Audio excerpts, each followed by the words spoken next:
están? Muy buenas tardes, bendiciones para todos. Bienvenidos a su programa Kairos, Tiempo de Dios. Soy el pastor y evangelista Alvin Peña y les doy la bienvenida a cada uno de ustedes que me ven a través de este medio. Recuerden que este es un espacio cristiano diseñado para bendecir tu vida. Y hoy estaré hablando sobre deberes cristianos, los deberes que nos corresponden. Y de igual manera, pues estaré haciendo algunas recomendaciones sobre este tema que traigo en el día de hoy. Estaré hablando sobre la necesidad de fortalecer las iglesias dentro de las cárceles, no solamente en nuestro país, sino en todas las cárceles del mundo donde llegue este mensaje. Así que oremos para dar inicio a este espacio. Padre, te doy las gracias en esta tarde y te pido, Señor, que yo hable conforme a tu propósito para esta hora, en el nombre de Jesús, que todo el que me vea, pues, sea tocado por tu palabra, en el nombre poderoso de Jesús. Amén. Quiero que me acompañes rápidamente al libro de Hebreos, capítulo 13, y vamos a estar leyendo desde el verso primero hasta el verso 3. Mire cómo dice la Biblia. Sigan amándose unos a otros, no se olviden de practicar la hospitalidad, pues gracias a ella, sin saberlo, hospedaron ángeles. Pero mire cómo dice el verso 2. Acuérdense de los presos, como si ustedes fueran sus compañeros de cárcel, y también de los que son maltratados, como si fueran ustedes mismos los que sufren. Si usted se da cuenta, aquí el escritor de los Hebreos está hablando de deberes cristianos. Pastor, ¿qué es un deber cristiano? Un deber cristiano pues está relacionado muchas veces con el oficio pastoral o de igual manera cuando somos o nos hacemos llamar cristianos. No solamente pues se limita a que ayudemos a los pobres o a predicar la palabra de Dios. No se limita el deber de un cristiano pues visitar un hospital o extenderle la mano a la viuda o al huérfano. También la palabra, como lo acabamos de ver, nos manda a que visitemos también las cárceles, que visitemos los presos. Yo particularmente pues he visitado las cárceles del país, muchas de ellas. He estado en la cárcel de la Victoria en varias ocasiones, también en la correccional de Najayo, en la preventiva aquí de Baní. He estado llevando la palabra de Dios y puedo darme cuenta cómo esas personas reciben la palabra. Para que usted tenga conocimiento, si no lo sabía, en las cárceles del país existen iglesias y estas iglesias no es un privilegio en un sentido que se le otorga al interno, es más bien, vamos a llamar una gracia que es concedida por Dios para todas aquellas personas que por alguna u otra razón cometieron algún tipo de falta en el pasado, en esta vida. ¿Por qué las iglesias, pastor, dentro de la cárcel? Pues las iglesias, si usted se da cuenta, cuando acabamos de leer, dice que permanezca el amor fraternal. Lo de Dios se mueve por amor y todo el mundo, todos, cada uno de nosotros, pues tenemos que ser transformados por el amor de Dios, y es ese amor y la palabra de Dios que puede dar la oportunidad a que una persona dentro de la cárcel pues se arrepienta. En Dios nunca se pierde, en Dios siempre se gana. Ahora, ¿qué he visto en las cárceles?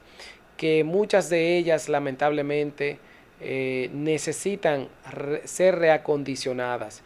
Muchas de ellas pues se han levantado por los mismos reclusos que de alguna manera u otra han conocido a Dios o la palabra de Dios.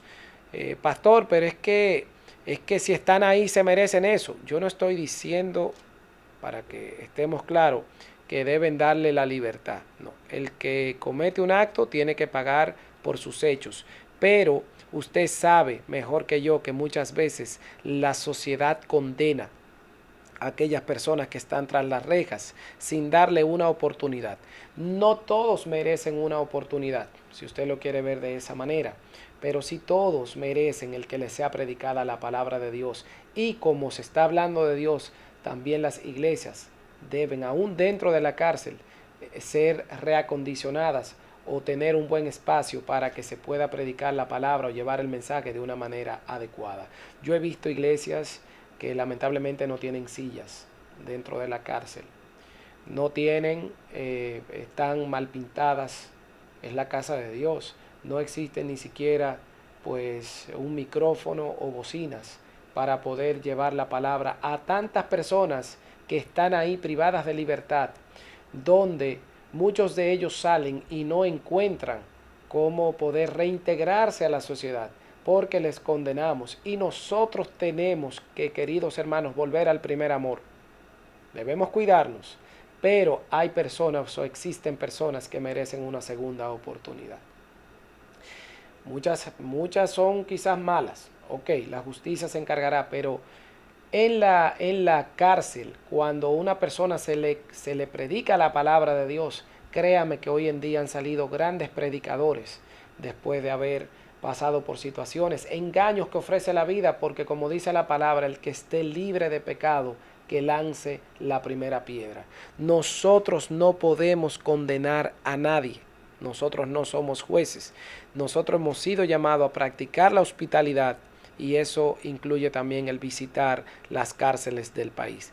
Mucha gente que está hoy tras las rejas no son visitadas, no son visitados por nadie. Entienda algo, el delincuente o la persona, el ser humano que está tras las rejas, no deja de ser un ser humano.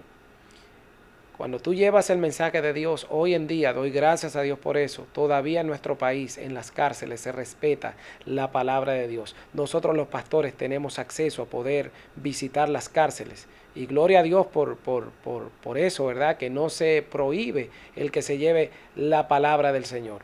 Quiero que me acompañe al libro de Mateo y vamos a estar leyendo en el capítulo 25.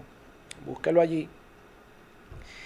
Desde el verso 31 al 41. Mire cómo dice la palabra de Dios. Cuando el Hijo del Hombre venga en su gloria y todos los santos ángeles con él, entonces se sentará en su trono de gloria y serán reunidas delante de él todas las naciones y apartará los unos de los otros como aparta el pastor las ovejas de los cabritos. Y pondrá las ovejas a su derecha y los cabritos a la izquierda. Entonces el rey dirá a los de la derecha: vengan benditos de mi Padre y hereden el reino preparado para vosotros desde la fundación del mundo. Porque tuve hambre y me diste de comer, tuve sed y me diste de beber. Fui forastero y me recogiste, estuve desnudo y me cubriste, enfermo y me visitaste, en la cárcel, mírenlo ahí, y viniste a mí. Dice el verso 38. Y cuando te vimos forasteros y te sustentamos y te dimos de beber, cuando estuviste desnudo, cuando estuviste enfermo o en la cárcel. Respondiendo el rey le dirá: de cierto les digo que en cuanto lo hiciste a uno de estos, mis hermanos pequeños, a mí me lo hiciste. Entonces dirá también a los de la izquierda: apártense de allí, malditos, al fuego eterno preparado para el diablo y sus ángeles. Bueno, puede darme esta cámara. Aquí está hablando del retorno de Jesús a la tierra, que llegará un día de juicio, porque también podemos ver que se ha perdido estos principios cristianos de visitar las cárceles. Se puede ir a los hospitales, se ayuda en un momento determinado, pero ¿quién se acuerda de los presos? Pastor, mire, a mí no me hable de presos, que usted no sabe. Hermanos, todos podemos, Dios nos libre, ser engañados en un momento de nuestra vida o cometer o haber cometido un error, pero también Dios nos da la oportunidad de arrepentimiento. Pero ¿cómo esa gente van a recibir la palabra si nosotros no le predicamos? Por eso aquí está hablando la palabra, porque nuestras obras todas serán probadas por fuego. El hombre de Dios se va a medir por los frutos, no por las manifestaciones o las ayudas. Dice la Biblia que nuestras obras, cuando una persona muere, sus obras siguen con él. ¿Por qué? Porque habrá un día del bimá de Cristo, la entrega de los galardones, donde nuestras obras serán pasadas por el fuego. Si edificamos en heno y hojarasca, esas obras se van a quemar, porque hay mucha gente que hace obras para ser vista. Pero no solamente me limito al tema de las obras, sobre el tema que estamos hablando, es que también nosotros, los pastores, los cristianos, debemos visitar las cárceles y llevarle la palabra de Dios a esa gente. Yo he visto reclusos llorar, yo he visto reclusos arrepentirse a través de la oración, yo he visto gente cambiada y transformada por el poder de la palabra, donde el psicólogo quizás no llega la palabra de Dios. Donde quizás pues los consejos no llegan, llega la palabra de Dios. Por tanto, yo les invito, sobre todo a los pastores, a bajar de los púlpitos y a visitar también las cárceles, porque esto es un llamado de Dios. Debemos también dejar el aire acondicionado y meternos en las cárceles, pero también hago un llamado a los organismos correspondientes para que reacondicionen, para que haya un reacondicionamiento de las iglesias dentro de las cárceles de nuestro país. Eso se hace con poco presupuesto, pero tienen que hacerlo ustedes porque ustedes controlan el sistema de cómo se maneja todo dentro de las cárceles. Así que mis amados, esto como parte de motivar a inicio del año, ¿verdad?